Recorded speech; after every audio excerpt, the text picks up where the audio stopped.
नमस्ते सबैजनालाई। आज चाहिँ हामी अनबक्सिङ गर्न गइरहेको छौँ Xiaomi को Mi Band 6 जुन चाहिँ अहिले रिसेन्टली मार्केटमा लन्च भएको छ। ल त सुरु गरौँ है त। ओके, हामीले फर्स्टमा देख्ने कुरा चाहिँ Mi Band इटसेल्फ भइ नै हाल्यो। ओके, यसपालि स्क्रिन पनि फुल स्क्रिनमा आउन थालेको छ जुन चाहिँ ठुलो इम्प्रुभमेन्ट हो। ओके, यसलाई एकछिन साइडमा राख्दियौँ अनि एउटा चार्जिङ केबल हामीले पाउँछौँ जुन चाहिँ म्याग्नेटिक छ। अब म्याग्नेटिक भएपछि चाहिँ तपाईले त्यसको नजिक लगेर ब्यान्डको नजिक लगेर मजाले चार्ज गर्न मिल्छ, मिलाइरहनु पर्दैन यसलाई। र एज युजुअल युजर म्यानुअलहरू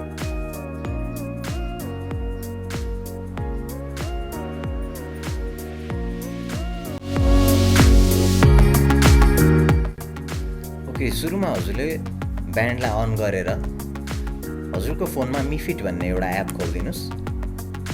त्यसपछि तपाईले गुगल, फेसबुक, WeChat अथवा MI एकाउन्टबाट लगइन गर्न मिल्छ। मैले चाहिँ अहिले MI एकाउन्टबाट लगइन गर्छु। त्यसपछि एग्री एन्ड लिङ्क गरिदिनुस्।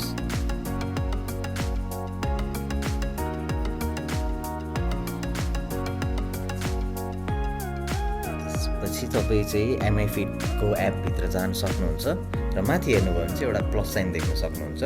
त्यसमा थिचेर तपाईँले ब्यान्डमा थिच्नुभयो भने चाहिँ अनि लोकेसन सर्भिसहरू तपाईँले अन गर्नुपर्ने हुन्छ। यसको लागि चाहिँ त्यति गरेर तपाईँले ब्लुटुथ एउटा पनि अन गर्नुपर्ने हुन्छ।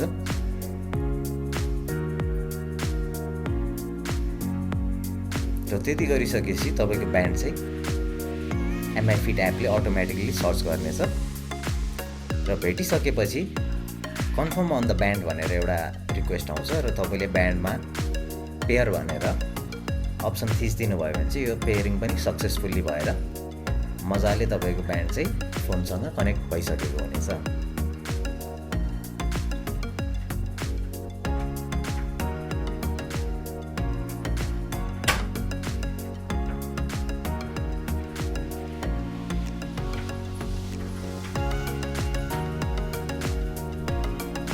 ओके, ब्यान्ड चाहिँ सक्सेसफुल्ली पेयर भइसकेको छ।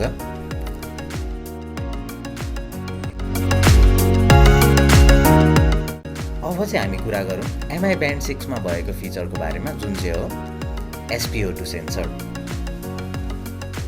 अहिले रिसेन्टलीको पेन्डेमिकमा धेरै मान्छेहरूले अक्सिमिटरहरू किनिरहेछन्।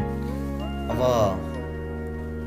आज चाहिँ मैले यो भिडियोमा Band 6 र अक्सिमिटरको अक्सिजन लेभल कतिको एक्युरेट हुन्छ त, सिमिल्यारिटी कतिको हुन्छ भनेर चेक गर्न गइरहेको छु।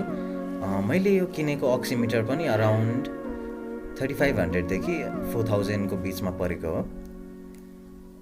ओके, अब Band 6 बाट सुरु गरौँ।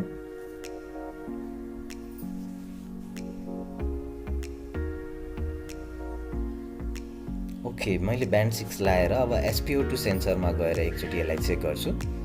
ओके, चेक गर्ने बेला चाहिँ मैले धेरै नहल्लिकन एकदम स्टिल बसेर हेर्नुपर्ने हुनेछ।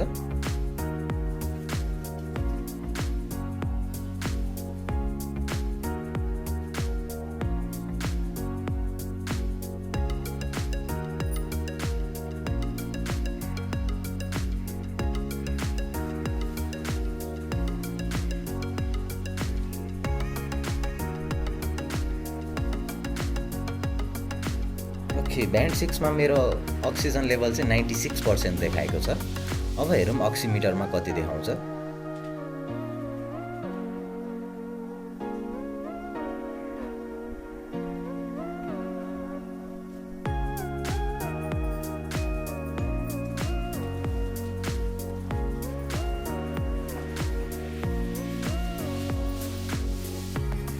ओके, अक्सिमिटरमा पनि 96-97% एभरेजमा देखाइरहेको छ। भनेपछि तपाईँको एउटा राम्रो खालको अक्सिमिटर र Band 6 को पर्फर्मेन्स सिमिलर नै देखिन्छ। 96% 97% को एभरेजमा दुईटैमा आइरहेको छ। यदि तपाईँले अब एउटा अक्सिमिटर किन्न खोजिरहनु भएको छ भने चाहिँ मैले डेफिनेटली तपाईँलाई ब्यान्ड 6 चाहिँ रेकमेन्ड गर्छु। हस्, आजको भिडियोको लागि यति नै, धन्यवाद।